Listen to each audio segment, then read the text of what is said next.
యేసుప్రభు ఎలాగ వచ్చాడు గర్భంలో? చాలా మంది ప్రశ్న. ఇప్పుడు ప్రశ్న, పరిశుద్ధాత్మ ఎవరు? వ్యంగంగా, వ్యర్థంగా, తప్పుగా పరిశుద్ధాత్మ ఆత్మ. ఆత్మ స్త్రీ మీదకి వెళ్తే బిడ్డలు పుడతారా? దెయ్యం పడితే పిల్లలు పుడతారా? దెయ్యం పడుతుంది, ఆవరిస్తుంది, కానీ పిల్లలు పుట్టరు. అలాగే పవిత్రాత్మ, పరిశుద్ధాత్మ ఆమె మీదకి వెళ్తా ఉంది. అంటే పరిశుద్ధాత్మ దేవుడు ఉన్నాడు. మన ముగ్గురు దేవుడు, తండ్రి, కుమార, పరిశుద్ధాత్మ, త్రియేక దేవుడు. ఇక్కడ పరిశుద్ధాత్మ నీ మీదకి వస్తుంది. ఓకే, సర్వోన్నతిని శక్తి అంటే దేవుడు అనే యెహోవా శక్తి. హల్లెలూయా. ఇద్దరు ఉన్నారు.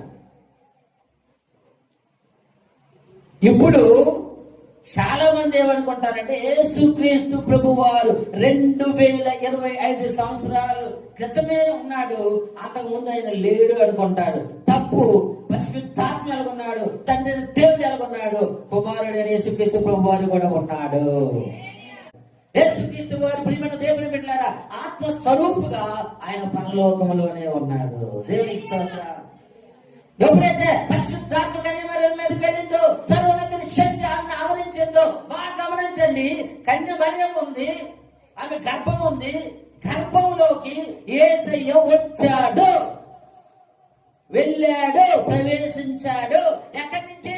పరలోకం ఉన్న ఆత్మస్వరూపు అభిషక్తుడైన యేసు కన్యక మరియమ్మ గర్భంలోకి ఆయన వాక్యమైన దేవుడు ప్రవేశించాడు.